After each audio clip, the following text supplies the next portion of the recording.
Erev Tov here in Jerusalem, and a great day wherever you are in North America.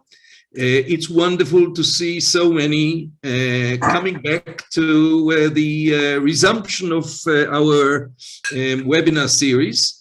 And as usual, we want to express our gratitude and delight to have such wonderful partners as Ruach Chidush, the Rabbis and Cantors for Religious Freedom in Israel, and the American Association of Jewish Lawyers and Jurists, and JPLAN, the Jewish Pluralism Legal Action Network. We have a number of the leaders of these organizations on this call, and I imagine that a few more will join us as we continue. I've received emails informing me that some of the people will be late. I'll be muting everybody. All right, all are muted, and Professor Tamar Herman can reinstate herself and open her mic. This is a wonderful topic and a wonderful speaker to relaunch our 2022 webinar series. Tamar is a known face to our regular participants.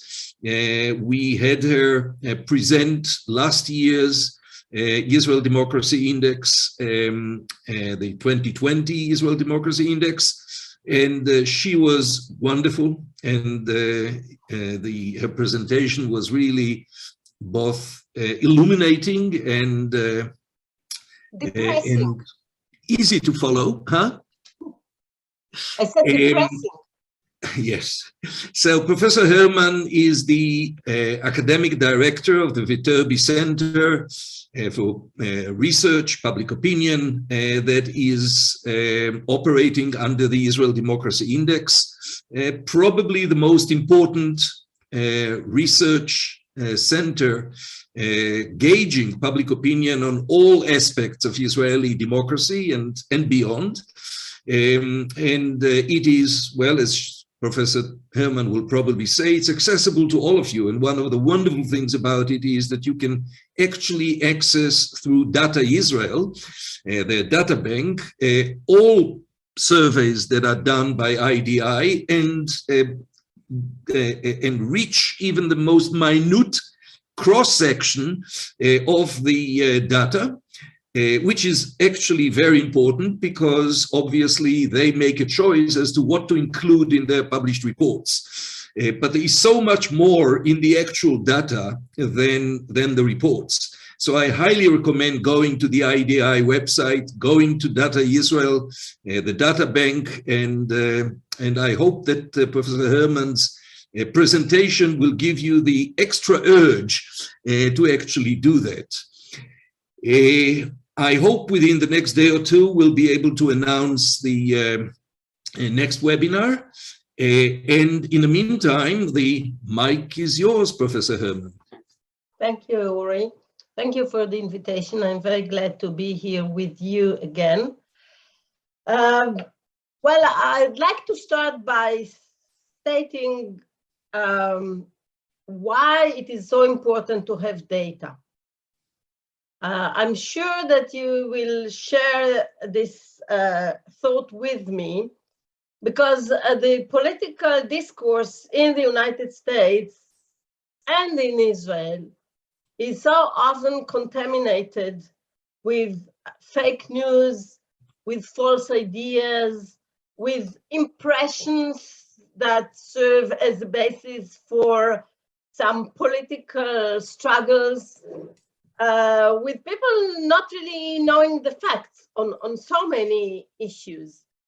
And politicians as well as journalists and just people talking about politics are often saying everyone knows that, or everyone believes that, or we all know that and we all think that. But as a matter of fact, not everyone knows everything, not everyone thinks the same. And this is why we examine and measure Israeli public opinion on different platforms. We have, as Uri mentioned, our annual democracy index, which is a very, very large survey. We started it, actually, I wasn't there at the time, but Professor Asher Arian, my mentor and teacher, was there. He started this project in 2003, and next year we'll be celebrating our 20th year. And we will also publish kind of an overall summary of the trends that we've been witnessing during these 20 years. We'll translate it into English, so apparently some of you will be interested, and we'll have it online, of course, like everything that we have online. We have also our monthly Israeli Voice survey. The Israeli Voice survey touches upon ad hoc issues rather than overall perceptions and trends. For example, we've been following very closely the Israeli public reactions to the COVID-19 crisis. We measured the public sentiment at the beginning every week, and then every 2 weeks, and then once a month. So we are the only actually research institute in Israel that have over 20 measurements in the last 2 years or so dedicated only to the COVID issue. For example, we ask questions about people's fears. Do they fear more the economic issue? Do they fear more the medical issue? How do they assess the government handling of the plague and the pandemic, and so on and so forth? We also measure every 2 years the relationships between Jews and Arabs in Israel, which is a very, very important issue in Israeli society and politics, and we publish it every 2 years. The results are fascinating, particularly after the May 2021 events, particularly in the mixed cities, the eruptions of violence on both communities, and so on and so forth. So what I'll share with you this evening, here it is evening, midday, I suppose, are some major findings of the 2021 Democracy Index.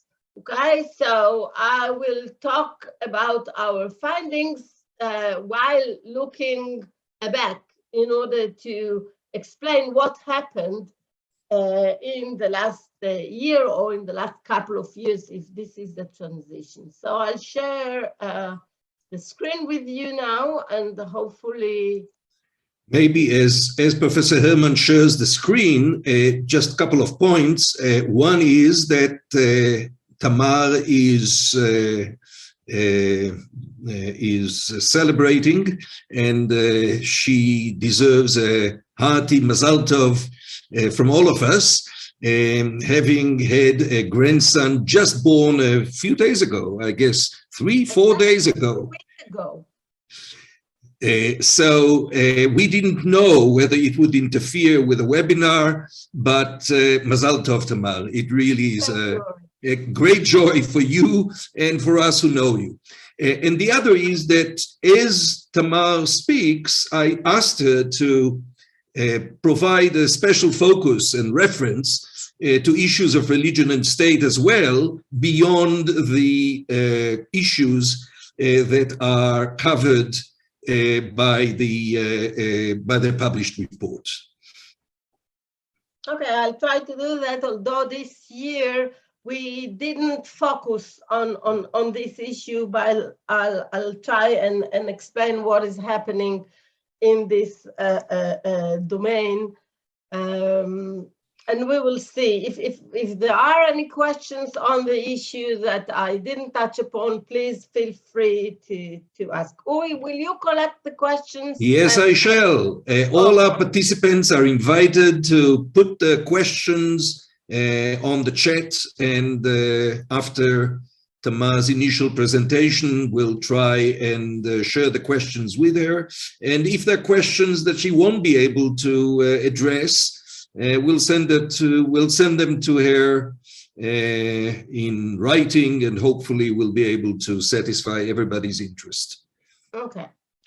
So what you see in front of you is a graph showing the results or the answers, the distribution of the answers to a question that is always being asked at the beginning of our annual survey. And the question is, how would you characterize Israel's overall situation today? This question is taken from some international surveys, and it is meant to be very, very general, without any specification. We want to know, where do people think we are actually? And you should know that contrary to many people's perceptions in Israel, particularly in the center and on the left, since 2003 until actually 2018, there was a gradual increase in the numbers of Israelis who estimated the overall situation of Israel as good or very good.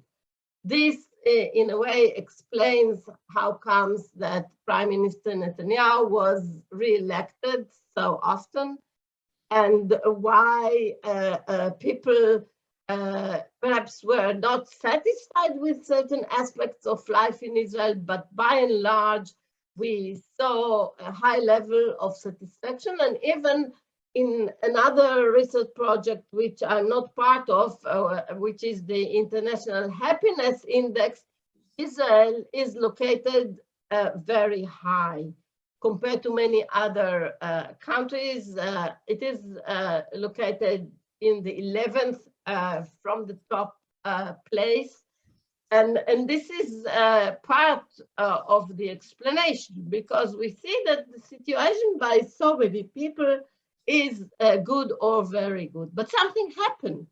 In 2019, we start to see a decline in the numbers of the people who answered that the situation is good or very good. And this is a combination of the feelings or assessment against the background of first COVID-19, and second, the ongoing political crisis in Israel with the repeated election campaigns, with the smear campaigns that are going between the two major political blocs, and of course Netanyahu's court case.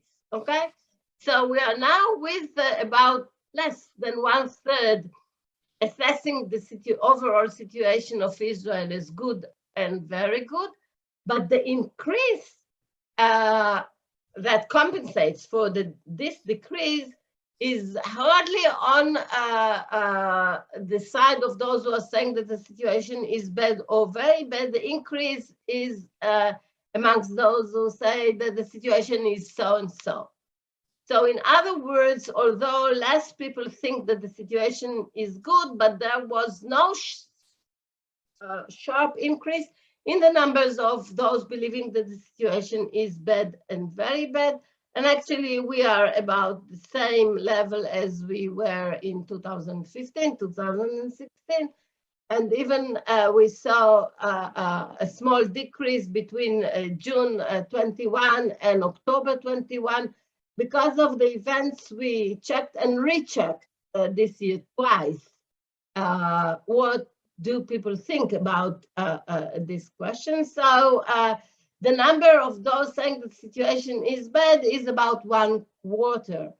And this should explain why, for example, when you'll see it later on, when we ask people about the desire to leave Israel, live elsewhere, even if they are granted green card or even citizenship in other places, the majority of both Jews and Arabs refuse to leave Israel. And they said, no, we don't want to live elsewhere. Now, we asked about pride in being Israeli. As you can see, amongst our Jewish respondents, level of pride in being Israeli is quite stable throughout the years. Regardless of what's happening, we are having more than 80% saying, yes, we are proud to be Israeli. But look what happened amongst the Israeli Arabs. Here we saw a very sharp decrease between 2018 and 2021. And one of the reasons is that in 2018, the Knesset passed the nation-state law that in fact stated that Israel is the nation-state of the Jewish people only. And even Arabic was downgraded from a formal language to a language with a special status.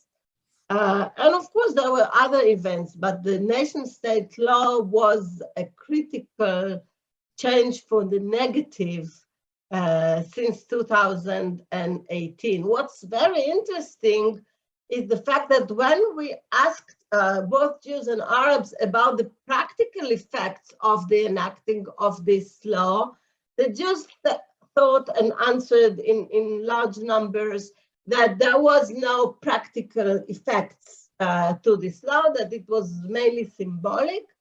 The Arab respondents thought in larger numbers that it was also practical, but still the majority of the Arabs respondents said, no, nothing happened on the ground, right? But they saw it as a very severe blow to the sense of pride in their Israeliness, and this accelerated their sense of estrangement from the state. And here I can testify based on our Jewish and Arab relations research that indeed the assessment of the relationship between the state and its Arab citizens got worse this year compared to our previous measurement, which was 2 years ago. And certainly compared to previous measurements, but the trajectory, the negative trajectory that I mentioned between the state and the Arab sector is not similar to what we see on the personal level and even on the societal level.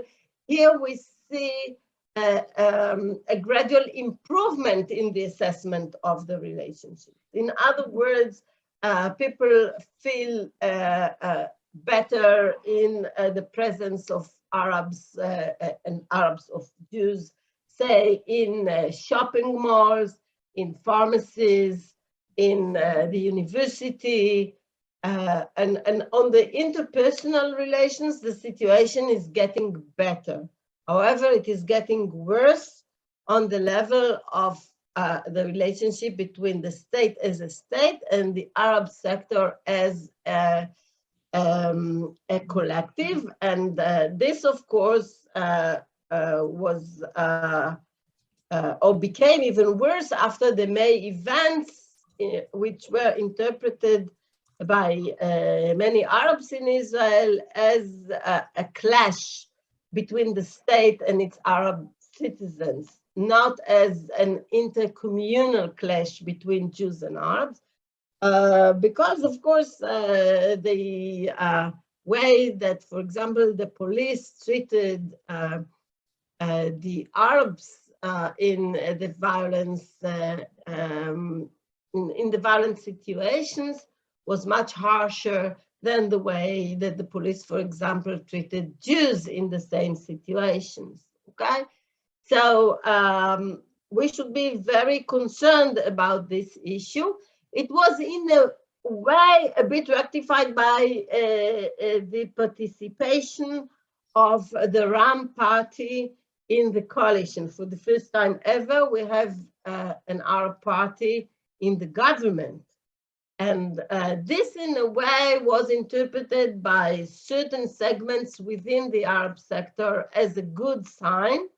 It was not so positively perceived by, for example, the voter of the other Arab party, the Joint List, or by the right wing on the Jewish side.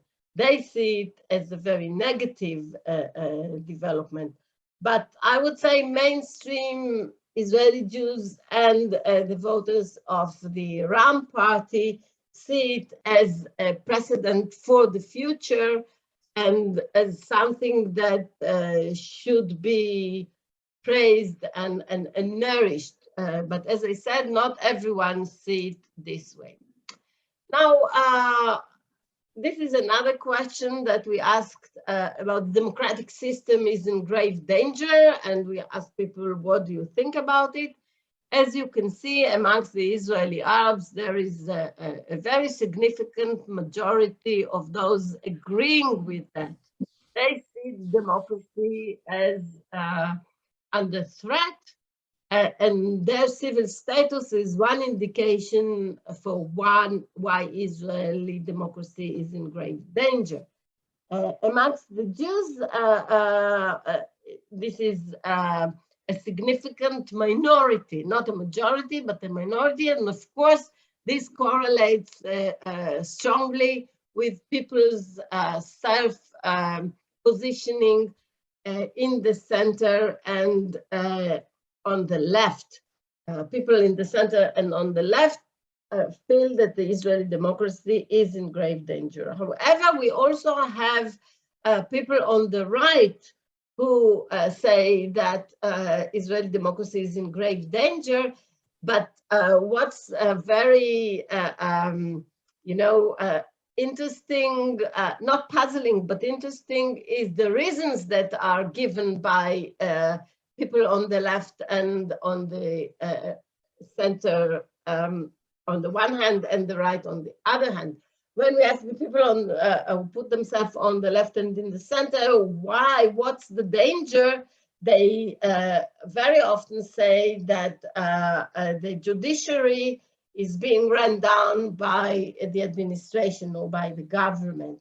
Whereas those on the right who say that the Israeli democracy is in grave danger, they explain the danger as a too strong influence or pressures by the judiciary, mainly the Supreme Court, on the government and the Knesset, to the extent that these two bodies cannot really govern, okay?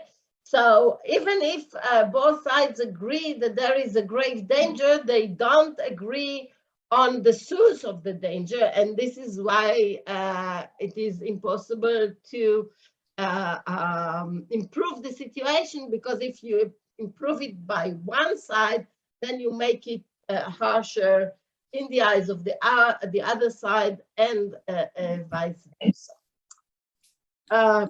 Here you see what I just described to you, left, center, and right. And as you can see, the numbers of those on the left who see danger, not even in the horizon, but even here, the numbers are significantly higher on the left than in the center and on the right. However, look what is happening here. We see a decline, and this decline comes following the 2021 elections. Okay, once the government was replaced by a mixed government, indeed there are some right-wing components, but also the left is part of it and the center is part of it. And therefore, they have improved somewhere what the view of the Israeli democracy situation, but still about 2/3 on the left think that there is a grave danger. In the center, it dropped from 63% in 2020 to 43% in 2021. And on the right, you see a slight increase in the sense of danger. Okay, so the trajectory is different here than here and here. And we should wait and see what will happen next year. Okay, one of the major issues that we deal with in the Democracy Index is the issue of trust. By the way, it is not only in Israel that we are very concerned about what happens in this realm, but in the United States and in many other countries, we've seen a significant decline in recent years in the trust of the public in many institutions. On top, we always find the IDF, the army, but still, what you see here, the 78% was a huge shock and blow to the very highest ranking officers of the IDF. It used to be in the 90s, I mean 90% plus, give and take. In the last 2 years or so, we see a new plateau in which we see the level of trust in the IDF amongst the Jews. These are the Jews. And this is 80% plus or minus 1%. We have already measured it 6 times and it always 81, 80, 82, 78, 79. When it got below 80, the army became very, very concerned. And indeed, we, my team and I, we were invited by the chief of staff, by the deputy chief of staff, by many office holders in the IDF in order to understand what is happening there.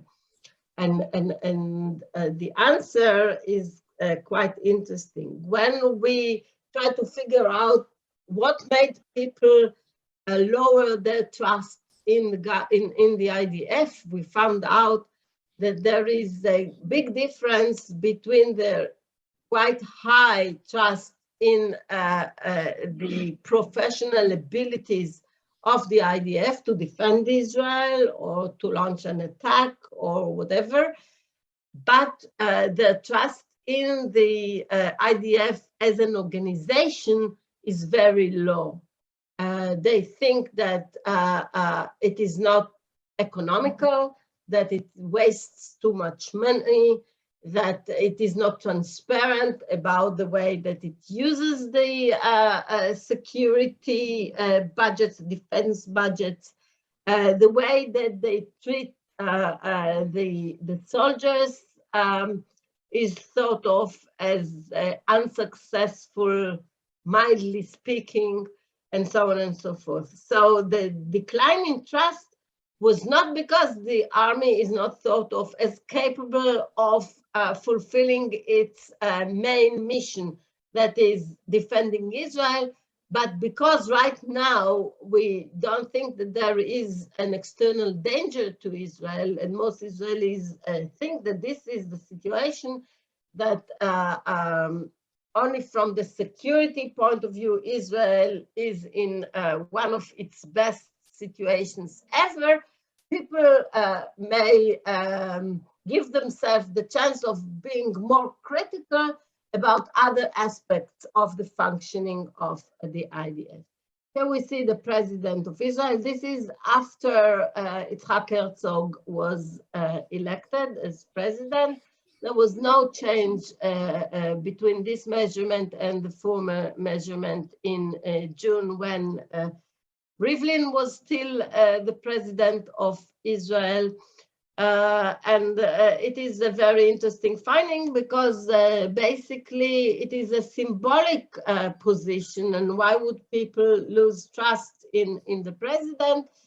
During Rivlin's time, we found a sharp decrease on both the Jewish and the Arab side. The Arabs lost their trust in Rivlin because of his support for the greater land of Israel perspective or ideology.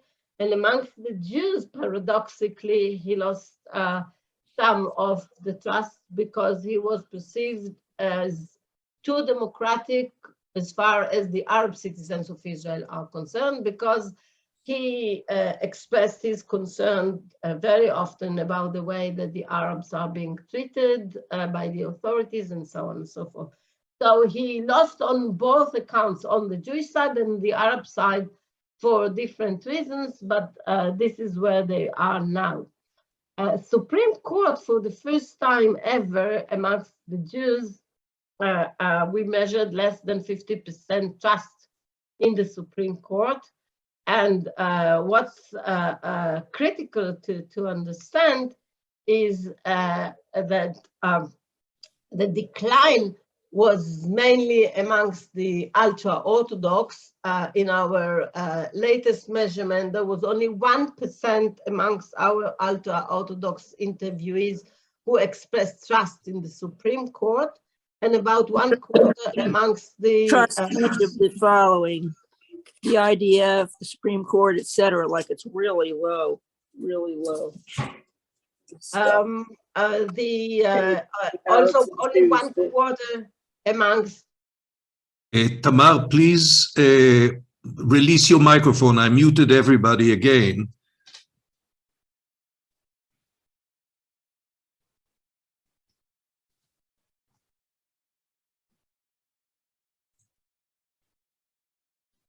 Okay. Yes.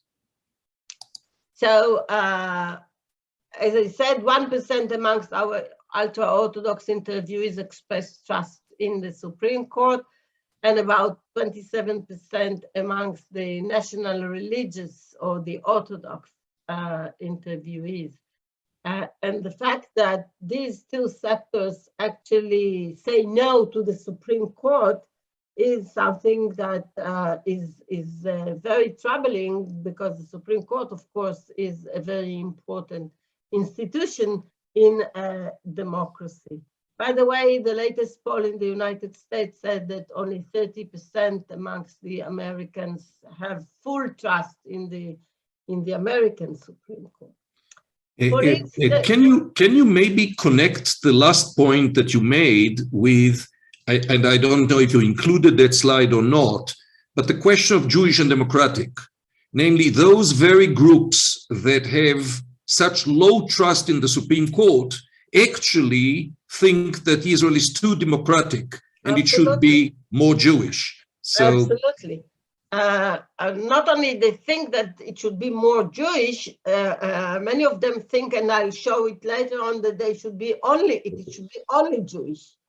And the Supreme Court, representing a more universal, humanistic, liberal, if you wish, Weltschauung or worldview, is perceived as the epitome of the over-democratic nature of Israel in the view. Okay, so we have a huge problem here.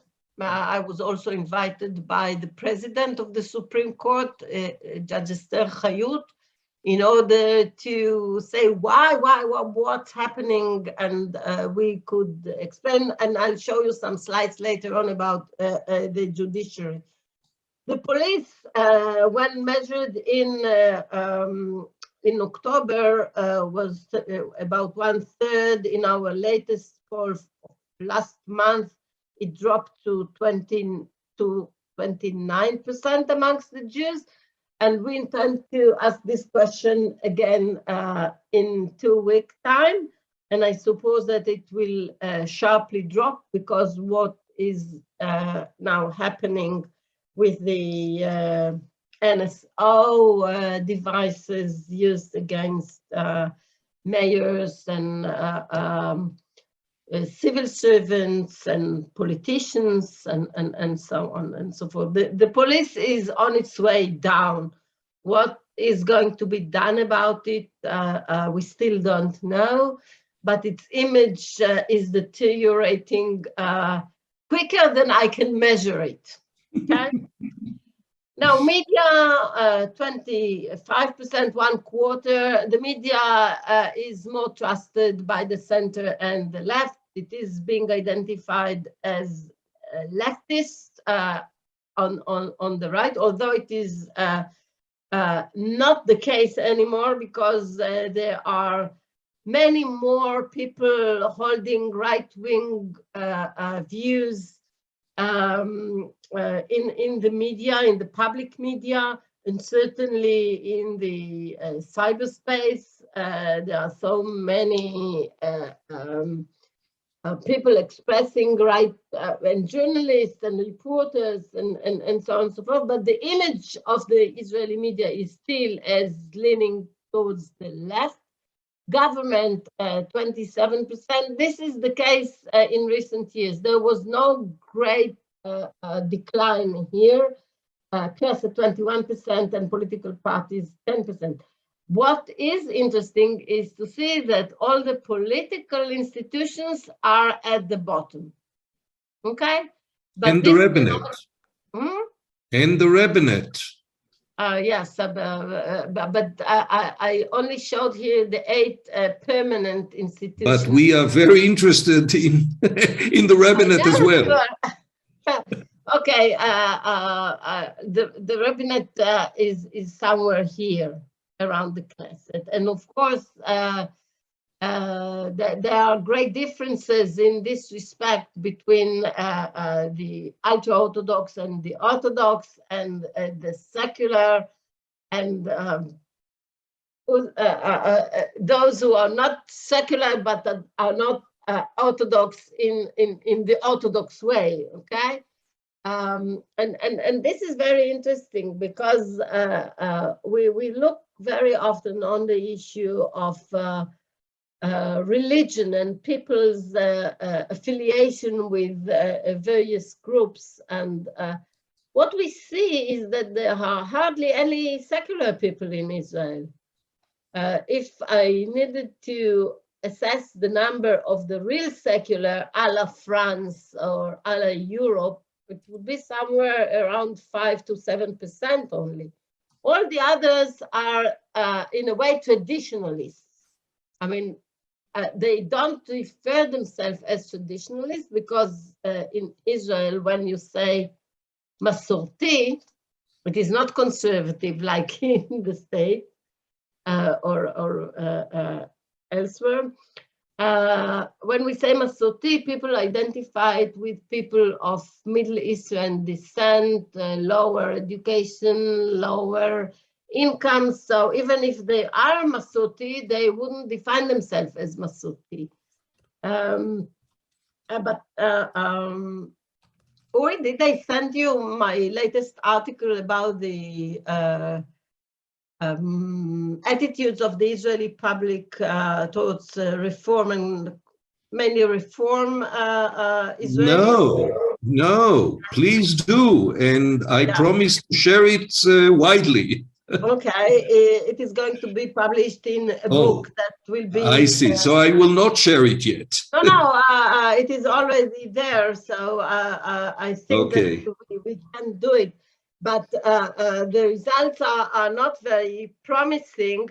Even amongst those who are Masorti, there is almost lack of knowledge about the reform ideas and the reform congregations, ceremonies, and not only there is no long knowledge, there is no interest in knowing more. And of course, as you move towards the more Orthodox side, there is much hostility there. And only a couple of days ago, Irit Linor, who is a broadcaster in Galei Tzahal, the radio station of the army. Have you heard that, Uri? Well, of course. Okay. She said that you should go away. Go away to the States. You're not wanted here. We don't like you. And there was no official reaction to this kind of bad mouthing about the Israeli reform organization and congregations and so on and so forth. But I'll send you the article.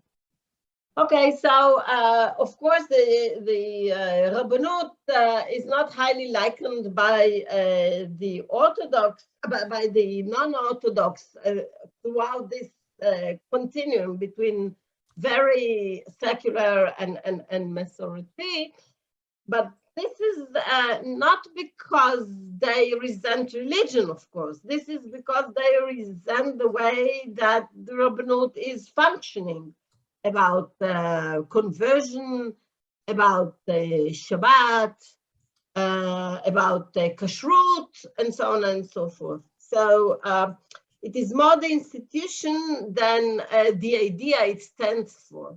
Okay, so alternative Rabbanut like Zohar, where we're asking about Zohar, I'm sure it would have been better accepted by the wider Israeli public.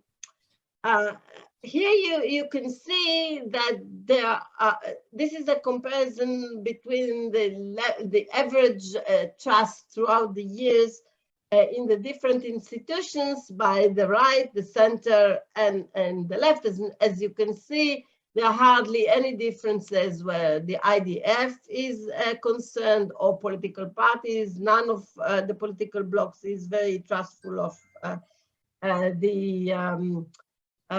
the parties. Government people react by their view of the incumbent government. Knesset, hardly any difference. But the biggest difference is here about the Supreme Court. As you can see, ever since 2003 on the right, it is less than a half, center almost 70%, and over 80% on the left. So this is something then that one should keep in mind, that the Supreme Court is highly likened by the left. However, the left in Israel amounts to only 12% of the Jewish population. Okay?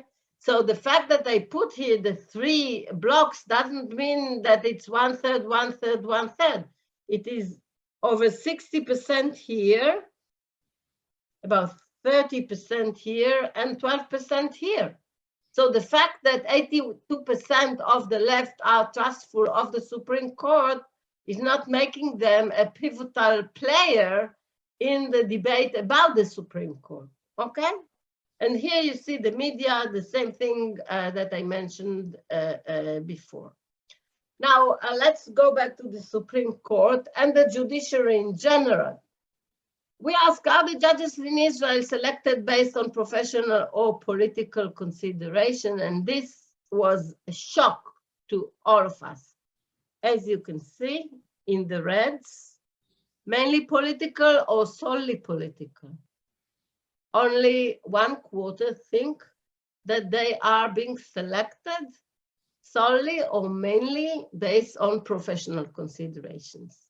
This actually makes people believe that the judges are serving their political masters, okay? They don't see them as fair in treating people of different opinions, for example. Okay, so this is a very, very bad indication. And these are not only the judges of the Supreme Court, these are the judges in general.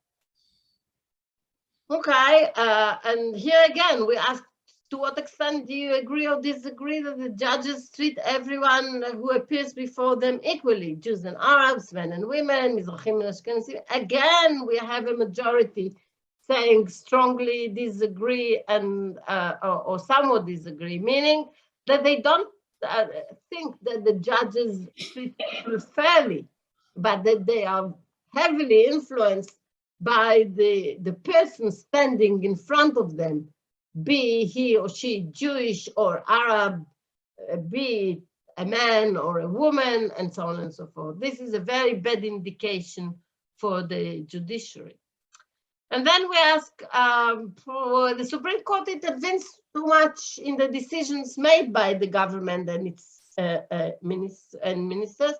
See, strongly agree and somewhat agree. Over half are saying that yes, it intervenes too much, okay? And only a minority think that it is not intervening too much. Indeed, there is a significant number of those who opted for the option of don't knows, and this is higher than usual because Israelis know everything. So they hardly ever give you the answer, I don't know. But here, the number is much higher than usually. However, there is also light at the end of the tunnel. We ask the Supreme Court should have the power to overturn laws passed by the Knesset if they conflict with democratic principles, such as freedom of expression or equality before the law. And here we have more than a half amongst the Jews and much higher numbers amongst the Arabs who are saying yes, they should be allowed to intervene. And this is the issue that is highly contested between left and right in Israel and within the government even today. For example, our Minister of Interior, Ayelet Shaked, she would say, no, they should not have the power to intervene. Whereas other ministers would say, yes, they should. And this is the difference between left and right. But still, this is a very stable number. And the president of the Supreme Court was very happy that on this question, they did not move down below the half and something that they saw in previous years. Now about tensions in Israel. Between 2012 to 2020, we saw a constant increase in the numbers of those who say to us the strongest tension in Israel is between left and right, okay? And we saw a parallel decrease in the number of those who said Jews and Arabs are the most contending groups. But this year, we saw a change. Again, Jews and Arabs. This was measured in June, which is immediately after the May events, and we are waiting to see what would happen next year. Are we going back to left and right, the way that we saw between 2012 and 2020, or is the Jewish-Arab issue going to stay as the strongest tension in Israel as perceived by Israelis? By the way, amongst the Arabs, it was always the Jewish-Arab tension that was pointed to as the worst in Israel. Now, I said that we will see some problems that were not touched upon, and I'll reach the end in a minute. We asked to handle Israel's unique problems, we need a strong leader who is not swayed by the Knesset, the media, or public opinion. Since 2014, we see a constant increase in the number of those that say yes. 2021, 56%. This phenomena is also measured in many other countries because people think that facing such crises as the pandemic or other crises, we better have a strong man navigating us out of the trouble. But if you look at the three blocks, you can see that it didn't have much impact. The situation did not have much impact on the left, something on the right, but there is a huge majority amongst those who define themselves as being on the right that are really aspiring and wishing to have a strong leader who will actually overrule public opinion, media, and also the Knesset. And this is also bad news. We ask Jewish citizens of Israel should have greater rights than non-Jewish citizens. And here you see a sharp increase in the numbers of those saying, yes, Jews should have more rights. And here, again, you have left, center, and right. And in the right, the numbers of the ultra-Orthodox and the Orthodox is extremely high. So there are very few people who define themselves as being on the right and secular here. So as I mentioned before, Orthodox and ultra-Orthodox would like to see the democratic leg of Israel shortened and the Jewish leg extended, but it is very unstable to stand on only one leg, as you probably know.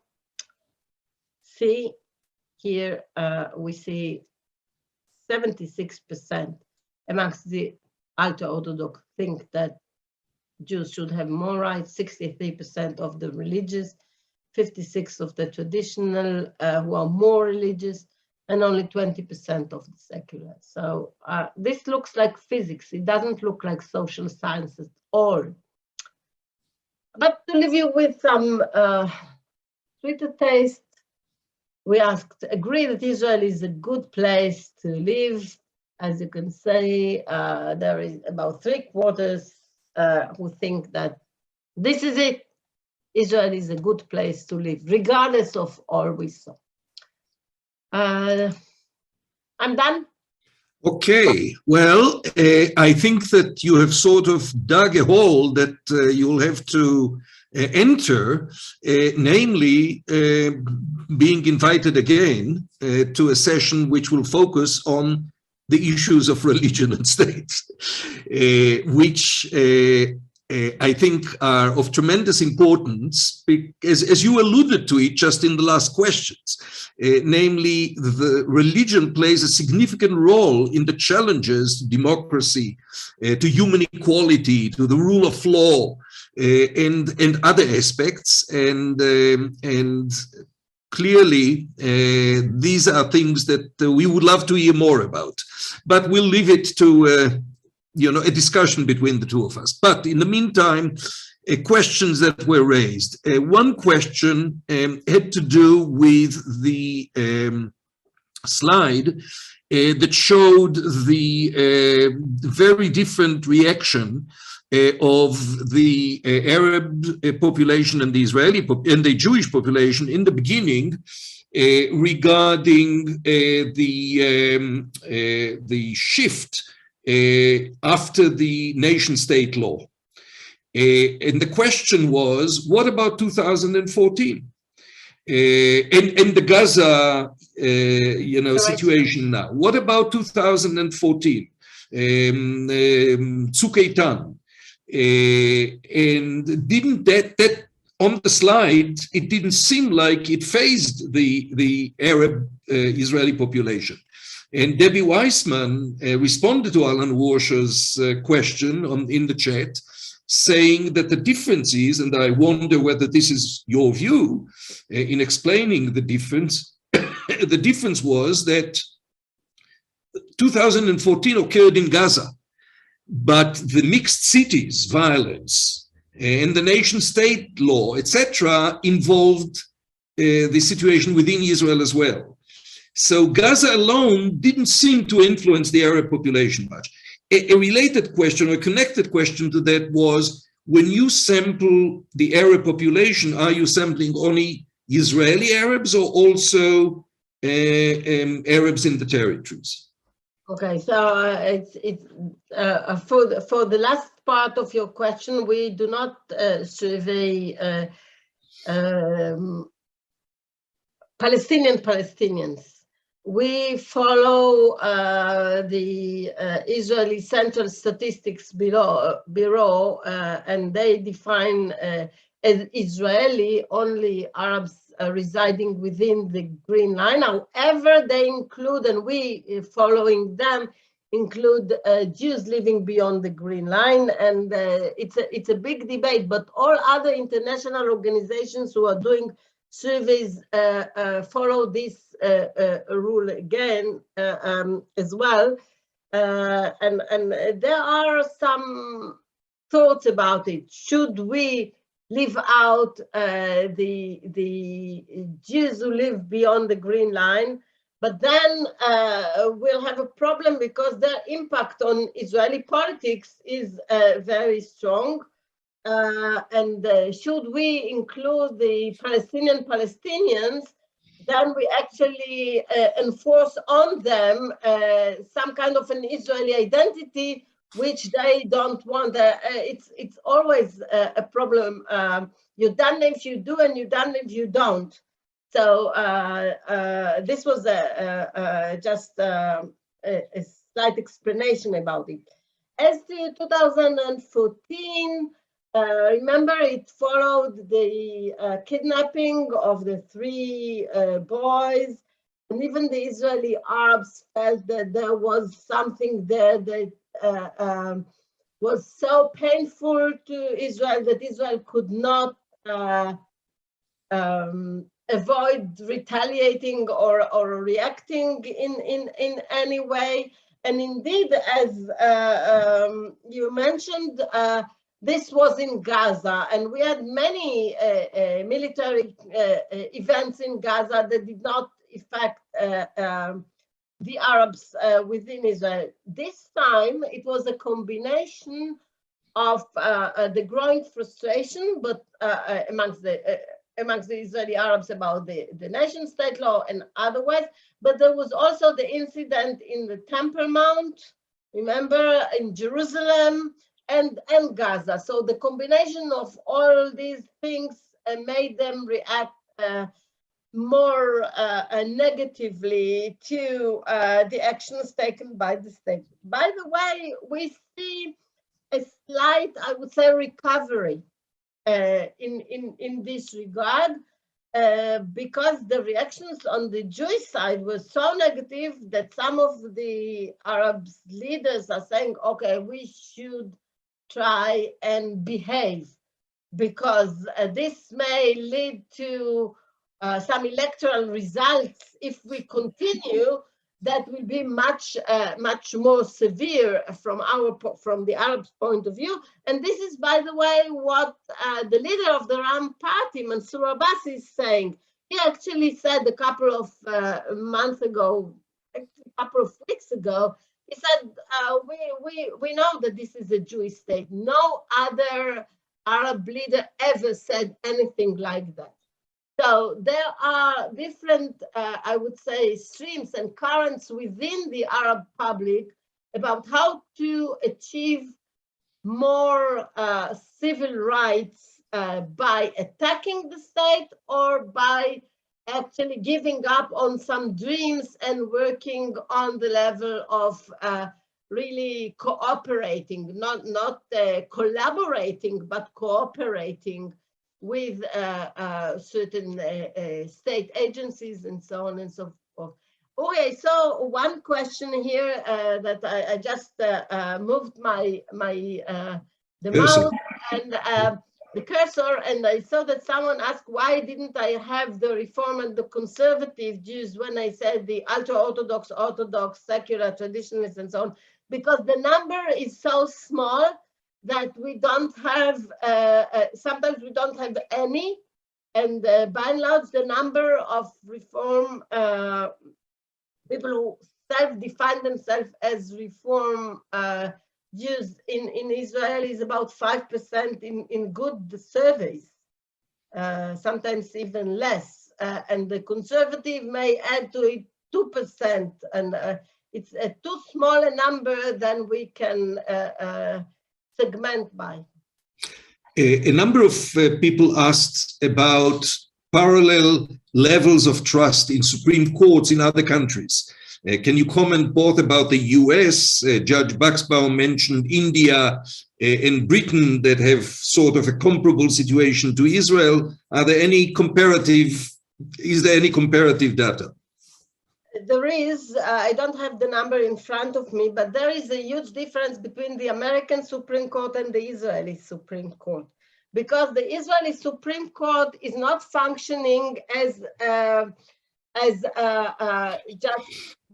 constitutional court. They are the highest authority about everything in Israel. So their image and their practice is very different than the United States. It's more comparable to Britain and India, because we actually adopted some of the British procedures and regulations and definitions. In Britain, it is higher. It is higher because both in Israel and in the United States, the Supreme Court, in the United States, it's political to start with, because the nominations are based on people's political views. Okay, in Israel, it shouldn't be this way, but it turned out to become very, very political. Although the judges themselves, they always say, no, there is nothing political in our decisions, but people do see them as representing the liberal spirit.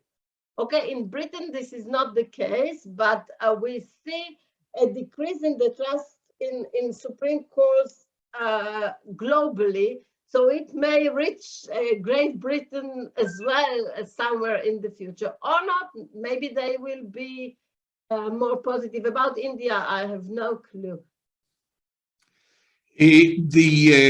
Another question of Rabbi Shalom Schachter was, how do you explain that the trust level of Jews for political parties is only half of the rate of the trust in the Knesset? Namely, why are the political parties so low in the ladder? Basically,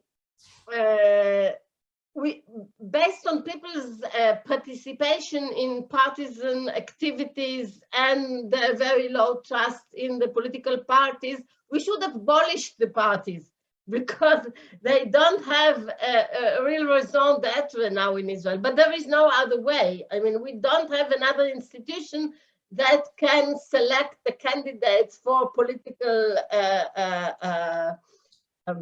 functions and of course for the Knesset. But level of membership in Israel, which used to be very, very high, so high that one of the first political scientists in Israel, Benjamin Akzin, said in the 50s that it should be referred to as a Parteistaat, as a state of parties. But nowadays we have less than 4% people who hold the membership cards of different parties. Some people are being registered by others without them knowing that they were registered by others as party members. But basically, the parties do not have any branches anymore in different places in Israel. People do not participate in parties, town hall meetings or what have you. And the parties are looked upon as, I would say, as the focus of corruption, of I'll scratch your back, you'll scratch my back. And if people will have to point to the place where the issue of corruption is actually flourishing, they will put a finger to the political parties. So we have, of course, very different kinds of parties, more democratic, less democratic, with women, without women, only Jewish and Arab. But by and large, people think that the political parties is something that should be reinvented. And indeed, the Israeli Democracy Institute, where I work, at least part of my time, they are trying to figure out what's to be done. And I always tell them there is nothing to be done. You should invent something new and new vehicles for selecting of candidates, because even the word party, miflaga in Israel, means divisive, you know, lefaleg, to divide actually. So people are really fed up with that political creature, but we don't have any substitute yet. Well, so before the last question, I'll just read the comment that Judge Baxbaum, the co-chair of JPLAN, the Jewish Pluralism Legal Action Network, wrote. He says, I do not agree that the situation of the US Supreme Court and the Israeli Supreme Court are so different. The poll results for the two, that the poll results for the two cannot be compared. The debates over judicial activism are much the same in the two countries. Absolutely, I agree with that. I say that formally they are very, very different because of the functions that are being allocated to the Supreme Court in the United States and in Israel. But what happened over the years in Israel, that the Supreme Court have become involved in the political debate, although formally it shouldn't be part of it. And this is why the results are comparable. I absolutely agree with that. If I didn't make myself clear, then I apologize. Then I'm glad I read Peter's comment. Thank you, Professor Herman. As before, you've been wonderful, clear, and touched raw nerves and very delicate points that are so often misunderstood or misestimated, as you explained at the beginning. And that's what makes those surveys so critically important. I still feel that we need to focus on issues of religion and state, and you provide us with very rich material to juxtapose. So we'll see what we can do about that. I am grateful to you and to the Israel Democracy Institute for making these surveys available to the world, both in Hebrew and in English, and urge everyone to take advantage of that. So until the next time, which I hope will be soon, toda, and in the next couple of days we'll announce the next webinar. Shalom and good night from Jerusalem to you all, and leitraot. And thank you again, Tamar. Bye.